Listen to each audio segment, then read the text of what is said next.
Ia sampai membuat sayembara.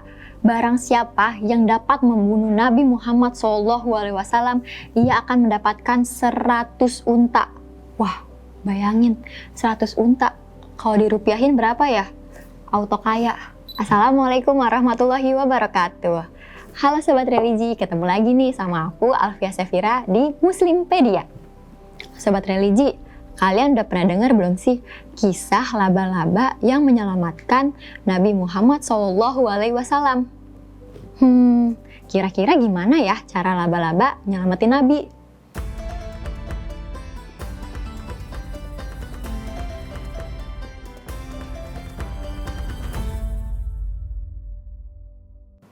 Saat perjalanan hijrah dari kota Mekah ke kota Madinah, Nabi Muhammad SAW beserta sahabatnya Abu Bakar As-Siddiq pernah bersembunyi loh di dalam gua, yaitu Gua Sur. Kenapa mereka bersembunyi? Karena mereka sedang dikejar oleh kaum kafir Quraisy. Tidak ada yang mengetahui persembunyian Nabi di Gua Sur loh, kecuali keluarga Abu Bakar As-Siddiq. Sobat Religi tahu nggak kenapa dinamain Gua Sur? Karena bentuknya seperti lembu atau sur yang menghadap ke arah selatan.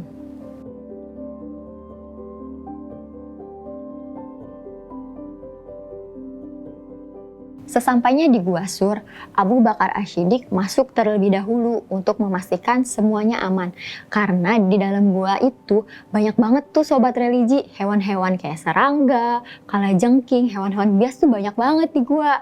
Nah, setelah Abu Bakar As-Siddiq memastikan aman, barulah ia membolehkan Nabi Muhammad untuk masuk ke dalam gua tersebut.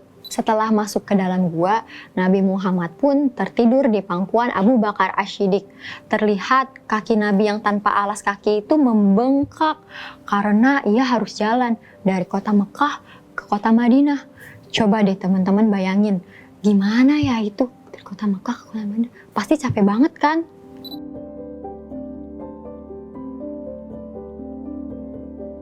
Waktu memangku Rasulullah saat sedang tertidur, Abu Bakar As-Siddiq melihat ada lubang yang hilang dari pengamatannya.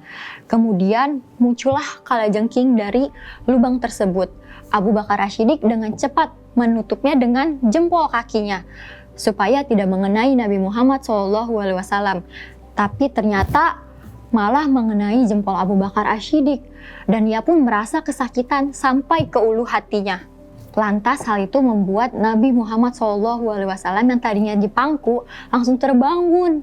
Dan dengan cepat Rasulullah mengobati serta berdoa kepada Allah Subhanahu wa Ta'ala untuk menghilangkan rasa sakit dari Abu Bakar As-Siddiq. Sementara di luar sana kaum kafir Quraisy terus memburu-buru Rasulullah. Bahkan ia sampai membuat sayembara. Barang siapa yang dapat membunuh Nabi Muhammad SAW, ia akan mendapatkan 100 unta. Wah, bayangin 100 unta. Kalau dirupiahin berapa ya? Auto kaya. Tiba-tiba ada seekor laba-laba yang membuat jaring di dalam gua yang ditempati Nabi dan Abu Bakar. Ternyata atas izin Allah Subhanahu wa Ta'ala, jaring laba-laba tersebut berhasil mengelabui kaum kafir Quraisy dan Nabi serta sahabatnya selamat. Setelah kejadian itu, laba-laba diabadikan dalam Al-Quran. Surat Al-Ankabut ayat 41 yang berarti perumpamaan orang-orang yang mengambil pelindung-pelindung selain Allah Subhanahu wa Ta'ala adalah seperti laba-laba yang membuat rumah. Orang-orang kafir Quraisy menyesal dan kecewa karena ia berhasil meloloskan Nabi Muhammad dari kepungannya mereka. Orang-orang kafir Quraisy terus mencari Nabi sampai ia rela memanggil ahli yang bisa untuk membaca jejak kaki di padang pasir. Sampai kemudian mendekati Gua Sur, tempat persembunyian baginda Rasulullah bersama Abu Bakar As-Siddiq. Itu merupakan saat-saat yang mendebarkan. Sobat Religi, tahu nggak? Kalau mulanya kaum Quraisy itu telah mengira loh kalau Nabi dan sahabatnya itu bersembunyi di Gua Sur.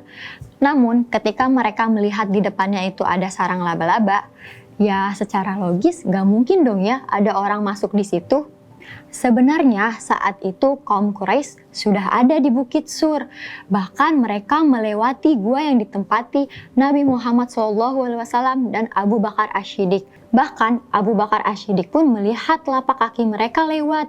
Lalu ia berbisik kepada Rasulullah, "Wahai Rasulullah, andai saja ia melihat ke bawah telapak kakinya, pasti ia melihat kami." Lalu dijawab oleh Rasulullah, "Wahai Abu Bakar, apa yang kamu kira kita ini berdua? Ketahuilah bahwa yang ketiga adalah Allah Subhanahu wa Ta'ala yang melindungi kita."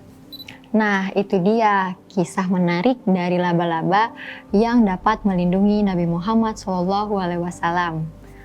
Kalian tahu nggak kalau rumah laba-laba itu merupakan rumah yang paling lemah? Namun bukan berarti dia tidak mampu untuk melindungi. Meski begitu, bukan berarti rumah laba-laba tidak memiliki manfaat sama sekali. Karena dengan rumahnya, laba-laba ternyata bisa mendapatkan makanan dan menjebak musuhnya loh. Namun tentu saja tidak bisa melindunginya dari hewan yang lebih besar. Semoga bermanfaat ya mengenai kisah laba-laba penyelamat Nabi Muhammad SAW. Sampai bertemu lagi di Muslimpedia episode berikutnya. Mohon maaf apabila aku ada salah-salah kata dalam penyampaian, karena kekurangan hanya milik manusia dan kesempurnaan hanya milik Allah Subhanahu wa Ta'ala. Saya Alfia, wassalamualaikum warahmatullahi wabarakatuh.